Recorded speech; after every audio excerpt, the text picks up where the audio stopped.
여러분, 오늘 영상 끝까지 보지 않으실 거라면 지금 바로 끄셔도 됩니다. 오늘 제가 말씀드릴 내용은 그만큼 어디에서도 다루지 않은 중요한 단서들이에요. 하지만 끝까지 보신다면 여러분은 리플의 다음 행보를 어느 누구보다 가장 먼저 알고 대응할 수 있을 겁니다. 저희 리플, 겉으론 고요해 보이지만 사실 이미 전 세계 금융 시스템을 뒤흔들 폭발물을 설치해놨습니다. 차트만 보면 지루한 횡보 같죠? 근데 그건 표면적인 움직임일 뿐이에요. 은행, 규제, 송금망, CBDC, 글로벌 표준, 그리고 자본, 이 모든 게 퍼즐처럼 이어지고 있는데 오늘 제가 그 그림을 하나하나 맞춰드리겠습니다. 끝까지 보시면 이래서 리플이 그냥 코인이 아니라는 거구나 하고 깨달으실 겁니다. 여러분을 부자로 만들어드릴 그 엄청난 내용 확인하시기 전에 구독, 좋아요, 알림 설정까지 부탁드리겠습니다. 자, 시작하기에 앞서 제가 실제로 투자하고 있는 업비트 계좌를 보여드리겠습니다. 이 계좌가 보여주는 건 단순한 숫자가 아니 돈 자랑을 하기 위함은 더더욱 아니고요. 제가 리플의 미래를 얼마나 확신하는지, 그리고 그 확신에 제 돈을 걸었다는 증거입니다. 단기적으로는 흔들릴 수 있죠. 하지만 저는 장기적으로 10배, 100배의 잠재력을 보고 있는 거예요. 그리고 오늘 영상에서 그 비전을 여러분과 함께 공유하고자 이렇게 제 계좌까지 공개하는 겁니다. 첫 번째 퍼즐은 바로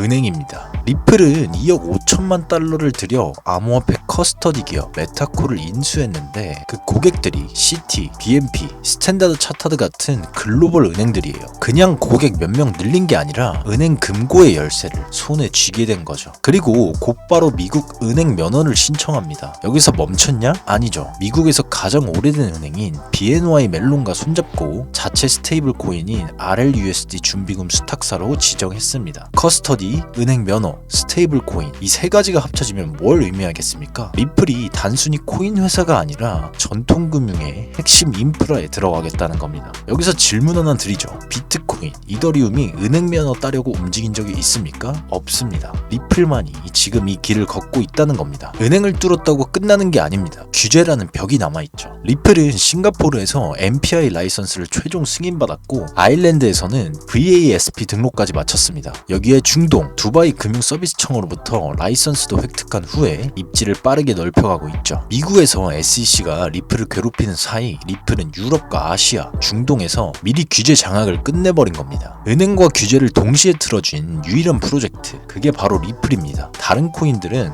규제 불확실성 때문에 미국 상장도 못하고 허덕이고 있죠. 이 차이가 결국 글로벌 채택에서 엄청난 격차를 벌리게 됩니다. 이렇게 규제를 확보하면 뭐가 가능할까요? 바로 실사용입니다. 일본 SBI 레밋은 이미 과거부터 리플렛 기반의 해외 송금을 실현해왔고 아프리카의 주요 결제 핀테크인 온아프리까지 붙으면서 아시아와 아프리카 간의 교차 결제 활성화, 송금, 무역 결제까지 XRP로 돌아가고 있어요. 이건 테스트가 아닙니다. 실제로 돈이 오가고 있고 사람들이 은행 앱에서 송금 버튼을 누르면 리플이 중간에서 다리 역할을 하고 있다는 거예요. 여러분, 대부분의 코인 프로젝트는 언젠가 실사용될 것이다 라는 희망만 팔고 있죠. 리플은 이미 실사용 중이다 라는 현실을 보여주고 있습니다. 이 차이를 간과하면 안 되는 거죠. 여기에 이제 CBDC, 중앙은행 디지털 화폐 관련 퍼즐을 이어 맞출 수 있습니다. 부타는 중앙은행 화폐 실험을 리플 원장으로 하고 있고 팔라우는 국가 차원의 스테이블 코인을 아예 XRP 레저에 발행했습니다. CBDC가 확산되면 국경 간 거래에서 브릿지 자산이 필수적으로 필요합니다. 그 역할을 누가 맡을까요? 당연히 글로벌 송금망을 이미 장악한 XRP가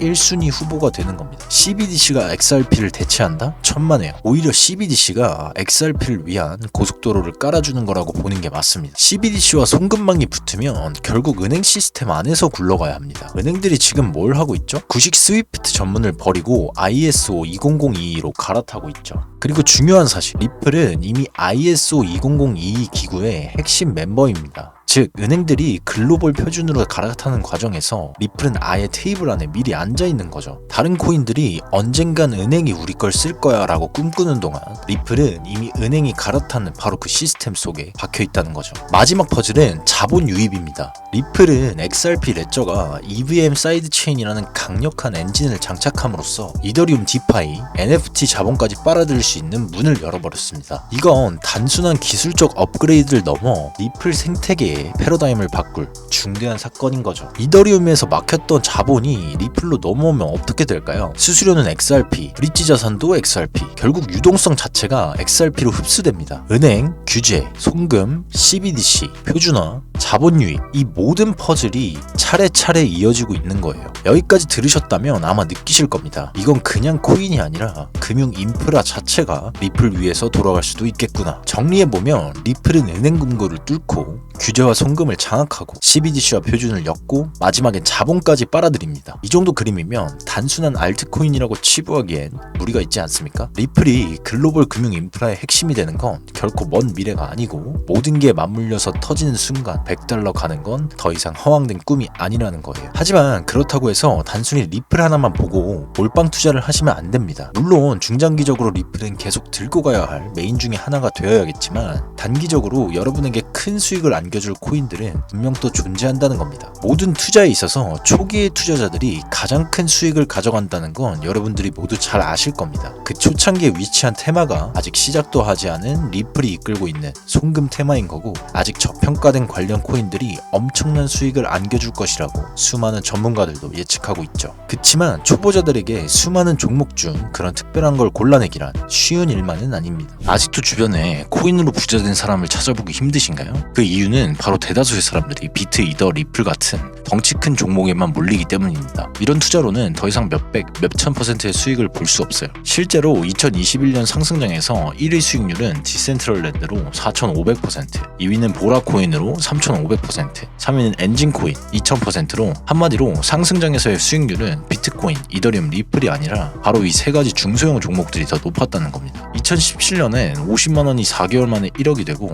2022년엔 57만원으로 10억, 2024년에 소액으로 15억을 만든 공무원의 사례가 나왔습니다. 2025년엔 트럼프마저 코인으로 3조 넘게 벌었죠. 현재에도 코인 투자만이 서민과 재벌의 경계를 허무는 유일한 해답이 되었다는 거죠. 단돈 10,000원, 50,000원만 제대로 된 코인에 투자해도 하루 만에 단칸방에서 한강뷰 아파트로 이사갈 수 있다는 말이 이제는 농담이 아니라는 겁니다. 그렇기 때문에 지금 영상을 여기까지 시청해주신 우리 구독자분들께만 제가 해외 거래소에서 직접 매집하고 있는 코인을 알려드리겠습니다. 유튜브 정책상 코인명을 공개하는 건 가이드라인 위반이라 불가능합니다. 채널이 삭제될 수도 있어요. 소액 투자로 부자가 되는 방법 너무나 간단합니다. 화면에 보이는 링크를 클릭한 뒤에 강프로라고 남겨주시면 제가 소액으로 매집하고 있는 종목들을 알려드리겠습니다. 저는 제가 실제로 몇천, 몇만 %의 수익 달성을 성공해봤기 때문에 어떤 밈코인들이 상승할지 알고 있어요. 밈코인의 가장 중요한 본질은 인기입니다. 커뮤니티가 강력해야 하고 스토리텔링의 서사가 있어야 됩니다. 또한 마케팅 타이밍을 잘 잡느냐, 이게 굉장히 중요합니다. 특히 비트, 이더 상승 후 알트 시즌에 밈코인이 마지막 불꽃놀이처럼 급등하는 경우가 많거든요. 도지코인 2021년 불장에서 약 36,000배 상승했죠. 시바이누는 2021년 초 대비 연말에 수백만 % 급등하기도 했어요. 밈코인 특성상 1000%, 2000% 이거 먹으려고 들어가는 거 아니잖아요. 10,000%, 10만 % 보고 들어가야 의미가 있습니다. 지금 보시는 것처럼 제가 밈코인을 공략하는데 정확한 기준이 있기 때문에 전부 다 초기에 관심을 가지고 매수를 했고 정말 큰 수익을 가져갔었습니다. 이번에 매수하고 있는 밈코인 역시 역대급 상승이 전망이 되고 있기 때문에 여러분들 소액이라도 반드시 매수하셔서 도움되시길 바라겠습니다. 제가 앞으로도 꾸준히 정보를 드리도록 할 테니 여러분들 많은 기대해 주시고 저와 함께 이번 불장 역대급 수익으로 졸업하시죠. 감사합니다. 강프로였습니다.